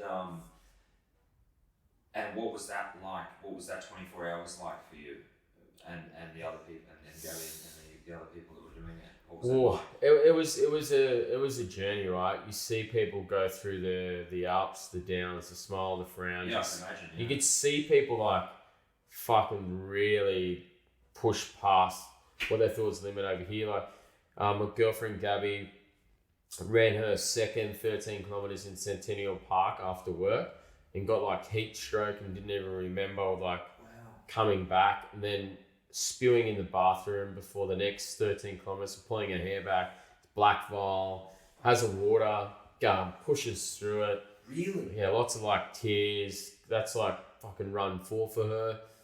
Oh, wow. Del Boy's both his knees went, so like it's What does that mean? Looked like the patellas had fucking Like just shifted. Yeah. And then basically, he's taping up. He's fucking and like he got his he got our physio to tape them up, and he's running like John Wayne, like just side by side like that. And then he was 13 kilometers.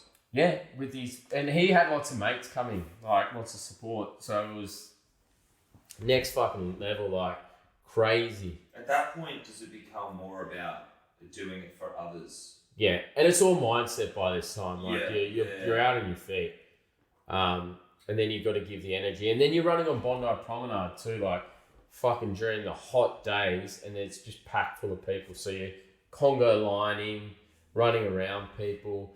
People are filming you. People are cheering. Do you ever tell people to get out of your way, or you just got to run around them? No, you have to be. You don't want to be that fuckwit runner. You want to be the polite person that runs past with happy Saturday or happy Sunday or let's go. Yeah, I don't want to be that runner that does that. No. So many people nearly got hit by dogs and dog leads because dogs had run out in front. And Delaney Delboy, he was running all these boys, and then because we'd run at like 3 a.m, 11 p.m, like you had people coming out on push bikes to paces, and it was just fucking next level. And then how Bondi seems to really get around its own as well. Like if you're doing something like that, Bondi, because it is a community as much as it's a tourist hub, right? And we did it in front of everyone. I was like, we're going to fucking do this in front of everyone. I put a big whiteboard up with what we were doing. I was crossing off the runs. You do everything in front of everyone, though. Yeah, no, I do. That's true. Integrity. Yeah. But your Murph sessions, all that's on Bondi. Yeah. Promenade. So it's always in front of everyone. That's one of the things I respect about you is, like no days off. Yeah. Down there every morning, training in front of everyone. Yeah.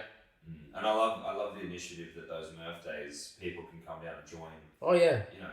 Absolutely for free. And if they've never done it before, they just tag along and learn what it is. We never leave anyone behind. And like if you're coming at the back and I finish a run, I run back to walk or run with you, so you never feel like it's okay to be at the back. It's okay to come last. It's just you versus you.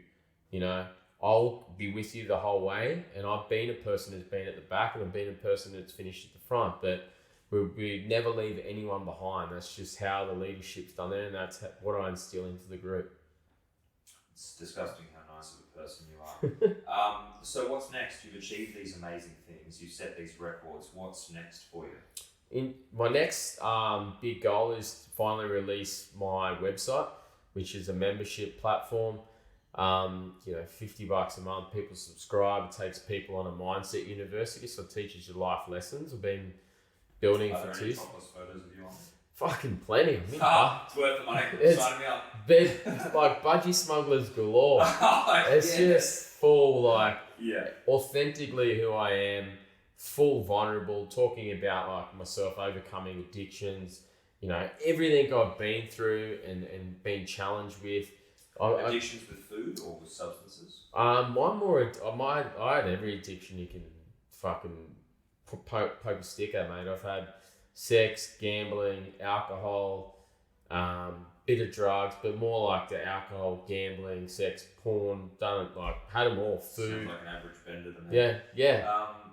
So you've overcome these addictions, and then you talk about that. You go Yeah. into that on the website. Yeah, like 100%. Overcoming these things. Yeah, that's one of the turns courses. into a positive, right? Yeah. The good thing about someone that's addicted to something, Mm. even though it's whatever they're addicted to might be hurting them, at least it shows that they can, for lack of a better way of describing this, at least they have an ability to create a pattern of behavior. Yeah. And they can oftentimes turn that pattern of Yeah. behavior into a positive, right? Yeah, exactly right. Which is that what you're talking about? You talk about converting those things into a positive mindset? Yeah, you talk about that, but also like most of the time when you're addicted to something, you're lacking a bit of purpose or Yeah. fulfillment Yeah. because you're just filling in a void of time, and then you're trying to numb out reality. So what I find is like certain things, like if you find your purpose, like what you want to achieve in life, and your purpose gets you out of bed in the morning, you're less likely to default into those behaviors.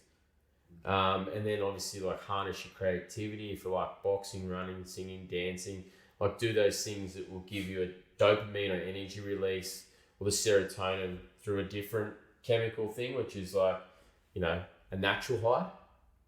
And then like surrounding yourself with positive, uplifted people, and then, you know, removing yourself from the bender crew or the negative people that, you know, enable your behavior. Yeah, it's quite often enablers as well that you Yeah. can cut off as well, not just whatever it is that you're And your using. environment, like, don't get me wrong, like I'll slip up here and there, like we're all human, but it's just being like aware of like the environment you're going into or what you're getting yourself into, and then, you know, reminding yourself of the mechanisms you have to overcome them. Okay. I really resonate with a lot of that because I think a lot about life is overcoming things that really set you back mentally. Yeah. Right? Like that's really, for me, that's what life tends to be a lot of the time. It's like an obstacle come up, you've got a bill in the mail that you didn't expect. Like Yeah. all of these things are just constant hurdles in Yeah. our lives. Yeah. And it's really the measure of a person is how they can take those hits, overcome them, and then keep. That's moving one of the forward, other right? video courses, overcoming adversity. So like these are the different life lessons. So it sounds like you're going to get a lot for the subscription, right? Huge, like, yeah. It'll start with like a morning routine, how to cultivate positive. There's 50 videos just on 50 videos. Yeah, and they're done in like a university course. Then you go through mindset, and then you have to do every single one. It has to get a tick, so it's gated. Then you go through nutrition, so I'll teach you everything in nutrition. Then you unlock training. Then once you unlock training, you unlock challenges. Wow. So it's just like And what's the website? theabstacker.com. The Abstacker. I love that. Yeah, I love that. And the subscription is $49 a month. $49 a month. That's you it. get access to all of these Yeah, things, and yeah. it's holding you accountable every step of the way. Yeah, I mean, you can't go through to your part. You can't get to overcoming addictions if you haven't dealt with the one before that, overcoming adversity. And you can't get through to overcoming adversity if you haven't dealt with how to deal with negative people. So it's got like all these like life lessons that And you have to go through all of these Yeah. to get past to unlock the next. quizzes, yeah, watch the videos. Wow. It's like the mentor I wish I had 10 years ago. I've had to, Yeah. it's like, yeah. fuck, but I had to go the hard way through, like, all this shit I had to go through to get to here. And no one's doing this. No, Like it's like a course on life for $50. that's exactly And what they it get is. access to you and all of Yeah, this, yeah, all of this material. yeah. That's incredible. Yeah, I've been building it for 2 years because you got to film all the video, you got to write all the content, got to build, then edit the videos, then build the website. And then I'm trying to do that while working a full-time PT gig and training for all these crazy things. Mate, I'm right there with you. Yeah, yeah. So there's the website, the subscription-based website where you're giving away all of this material. Yeah. Is there anything else? Like, obviously, you've been working on this for quite a long time. Yeah, like web design and all that sort of stuff. I understand it's like a long process to launching something like that. Yeah. When can we expect that to come out? Hopefully it will be Monday, July 17th. That's when I put the heat on myself. That's on the vision board. That's on the web developer and the videographers. Try and get it up by July 1. It'll just be easier if you're an accountant. Okay. And then after that, on the Tuesday, I'm going to go for the Guinness Book of World Records for the most MRFs done in 24 hours. I'm going to try and do a Murph workout in a weight vest every hour for 24 hours. What is wrong with you? Yeah. The current world record is 20. And I want to blow it out of the water. So 24 hours. Just straight and just doing back-to-back Murph. Oh my God. So so what's that going to be like on your body? Horrible, because you think about the numbers that I'm getting done there. Yeah. That's like well over 80 kilometers run. That's 2,400 pull-ups, so double the amount that we did with the other world record. That's 4,800 push-ups, 7,200 squats, air squats, yeah, and then running like last time we did the thing, my like hands had cut. Like it's just gonna be. Are you gonna wear like any sort of protection now? I think I'll just tape them up. And I'll be doing that in the Bondi Promenade. So if you want to see a person really fucking hit the hurt locker and really like, I'm gonna come down and shout negative things. Good. Like I like that. Do it. And yeah, thank you. Give up. And... Keep going. What else can you say? No, I won't. No, just keep. I'm just using it as fuel. Like, keep going. Keep going. You've got a couple more. Come on, just keep. I'm just eating them up. I'll come down with a bottle of Gatorade and a croissant or something. No, you can. I love when people would say it to me. You can't do this and. No, that's one of the things I respect about you is the fact that you wouldn't actually use that as negative fuel. No, just be sitting there going, just keep saying it, keep saying it. You're one of those people that would actually motivate you. Yeah, it's a bad thing to do with me. You're better off just zipping your mouth and not saying anything or blocking me on social media because I'll just throw it back in your face. Why would anyone want to block you on social media? You're probably one of the best content creators on there. Oh, thank if not the best. At least every time I log into Instagram and you pop up, and I don't have my main account back yet, so soon. But every time I log in to my Instagram and you pop up, the messages are always overwhelmingly positive. And I'm going to be honest, they make me question why I'm not doing more. Yeah. Which is exactly what you should be doing in life. Is like, there's this guy that's out there achieving all of these great things. I can get through today. Oh, 100%. Yeah. And I'm with you there I'm there all the way with you too. So you are a great source of support for people and also motivation. So, mate, best of luck with everything. Thank you very much. Thank you so much for coming in. Thank you very much for the chat. It's been fucking uplifting, incredible. It's been positive. Shared a lot of stories that I've never shared before. So it was just awesome to be real raw, vulnerable, and get it all out there, man. And congratulations on everything you've achieved, the man that you've become, and the mindset you've now adopted, man. I'm super proud of you. So. Well, I'm taking a lot away from today. Yeah, a lot away from today. And again, you've positively impacted me. So amazing. And hopefully anyone listening. So thank you guys. Yeah, thank you. Let's go. Well done, brother. Good work. Really.